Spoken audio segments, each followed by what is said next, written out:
Paris Olympic 2024 में भारत की rank थी 71वीं, और वो भी तब जब ओलंपिक 2024 में भारत का बजट था 470 करोड़ रुपए। वहीं इंडिया से 8 डिजिट ऊपर 62वीं रैंक थी पाकिस्तान की, वो भी तब जब पाकिस्तान का स्पोर्ट बजट मात्र 135 करोड़ रुपए था। वहीं भारत का स्पोर्ट बजट 3442 करोड़ रुपए था, जो पाकिस्तान के बजट के लगभग 25 गुना है, और फिर भी पाकिस्तान हमसे आगे है। ओलंपिक में भारत के खराब प्रदर्शन का क्या कारण है?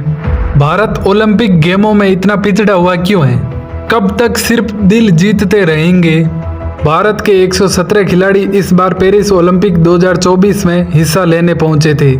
उम्मीद थी कि टीम इंडिया इस बार डबल डिजिट के अंक में मेडल जीतेगी और टोक्यो ओलंपिक 2020 के 7 मेडलों के रिकॉर्ड को तोड़ देगी, लेकिन सारी उम्मीदें धराशायी हो गई। कई दिग्गज एथलीट करीब आकर मेडल से चूक गए और भारत के हिस्से एक भी गोल्ड मेडल नहीं आया। 1900 में पेरिस में हुए ओलंपिक से भारतीय दल खेल महाकुंभ में भाग ले रहा है। आज़ादी के बाद से भारत 16 ओलंपिक गेमों में भाग ले चुका है, लेकिन हम अब भी वहां डबल डिजिट का आंकड़ा पार नहीं कर सके। हम इस बार भी एक भी गोल्ड मेडल नहीं जीत पाए। सिर्फ नीरज चोपड़ा ने एक सिल्वर जीतकर हमारी बची कुची लाज रख ली। दुनिया की 5वें नंबर की अर्थव्यवस्था और सबसे ज्यादा जनसंख्या होने का घमंड करने वाले भारतीय लोगों और भारतीय हुक्मरानों को यह सोचना होगा कि एटलीस्ट हम दुनिया के 5 सबसे ज्यादा मेडल जीतने वाले देशों में रहें। ऐसा नहीं है कि केंद्र सरकार और राज्य सरकारों ने कोई कसर छोड़ रखी है। केंद्र सरकार जहां तैयारियों पर 470 करोड़ रुपए खर्च किए, 117 एथलीटों के भारतीय दल में केवल मनु भाकर एकमात्र एक ऐसी एथलीट रही जिन्होंने देश को 2 पदक दिलाए। भारतीय पुरुष हॉकी टीम और नीरज ने कंटिन्यूटी को बरकरार रखते हुए ब्रॉन्ज और सिल्वर जीता। अमेरिका, चीन, जापान, ऑस्ट्रेलिया व जर्मनी जैसे विकसित देशों की तो छोड़ो, छोटे देश उज्बेकिस्तान, युद्ध से जूझता यूक्रेन और गरीबी से परेशान अफ्रीकी देश केन्या भी हमसे इस मामले में आगे है। पेरिस ओलंपिक 2024 में भारतीय एथलीटों के हाथों से पिछले 6 ब्रॉन्ज मेडल। पेरिस में 2 मेडल जीतने वाली भारत की पहली एथलीट मनु भाकर के अलावा अर्जुन बबूता और नरुका महेश्वरी की जोड़ी भी निशानेबाजी में ब्रॉन्ज से चूक गई। पिछली ओलंपिक की मेडल विनर मीराबाई चानू भी इतिहास नहीं रच पाई। भारत के धनुर्धरों से भी हर बार हमें बहुत आशाएं होती है, पर एक बार फिर उन्होंने निराश किया। धीरज अंकिता की जोड़ी सेमीफाइनल में पहुंची तो मेडल की आस जगी, पर वे भी इस सूखे को समाप्त नहीं कर सके। 4 ओलंपिक खेलने के बावजूद महिला धनुर्धर दीपिका कुमारी एक भी पदक नहीं जीत सकी। पहलवान विनेश फोगाट अनफॉर्चुनेटली 100 ग्राम वजन ज्यादा होने के कारण फाइनल से बाहर हो गई और 6 एथलीट चौथे स्थान पर रहे।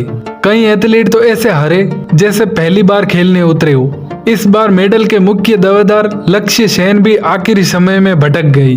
कब तक हम सिर्फ खेलकर दिल जीतते रहेंगे? अगर भारत को 2036 ओलंपिक की मेजबानी करनी है तो उसे दिल जीतने की जगह मेडल जीतने वाला देश बनना होगा। क्या कारण है कि भारत ओलंपिक में ज्यादा मेडल क्यों नहीं जीत पाता?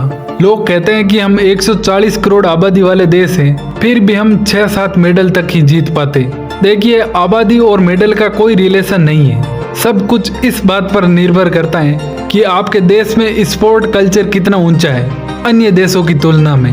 हम अभी के ओलंपिक की बात करते हैं। ओलंपिक में 339 मेडल इवेंट्स हैं और हम सिर्फ 121 मेडल इवेंट्स में भाग ले रहे हैं। तो सबसे बड़ा रीजन तो ये ही है कि हमारा पार्टिसिपेशन ही नहीं है, उतना ही है हम उस लेवल पे मेडल जीत सके।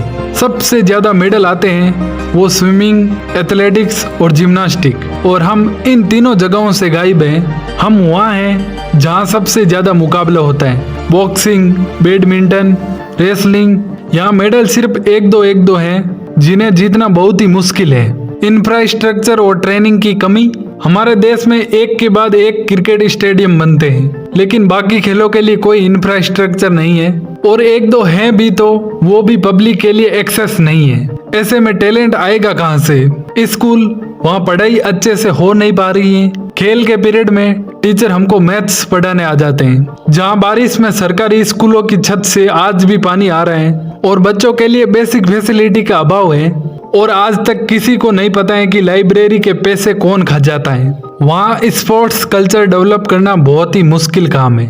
इसके लिए ग्रास रूट पे काम करना होगा, बच्चों को स्कूल से ही तैयार करना होगा। एक और कारण है, वो है फेडरेशन की राजनीति। खेल फेडरेशन ही खेलों को संभालते हैं और खिलाड़ियों को बड़ा मंच देते हैं। इनके पास सारी पावर होती है, ऐसे में ये उसका दुरुपयोग करते हैं और मनचाहे ढंग से सरकारी पैसों को इंफ्रास्ट्रक्चर और खिलाड़ियों पर लगाने के बजाय अपना पेट भरते हैं और फिर भी कुछ पैसा बच जाए तो मीटिंगों में चाय समोसे में उड़ा देते हैं। भारत के खिलाड़ी बेचारे खेल से ज्यादा अपने पेट की चिंता में लगे, ऐसे में उनसे मेडल की उम्मीद लगाना तो बेमानी है। फिर भी पिछले 50 सालों में कोई भी काम नहीं हुआ है, लेकिन अभी कुछ सुधार नजर आए, वो नाकाफी है और ये अप्रोच सही नहीं है। खेलों की इम्पोर्टेंस अभी बहुत कम है और विदेशों में बचपन से ही खिलाड़ियों में टैलेंट ढूंढना शुरू कर देते हैं। हमारे यहाँ तो किस्मत बहुत ही बड़ा रोल रखती है।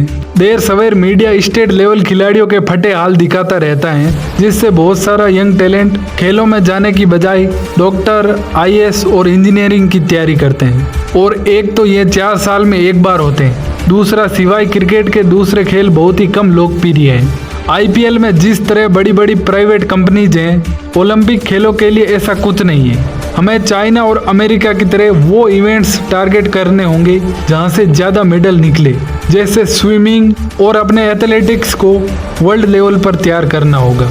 वरना अगर आज देखा जाए तो हमारे एथलीट बराबरी तो छोड़ो, क्वालिफाई तक नहीं कर पा रहे हैं। हमें अभी से ही चाइना की तरह नए बच्चे तैयार करने होंगे, और वो भी सिर्फ ओलंपिक को टारगेट करके।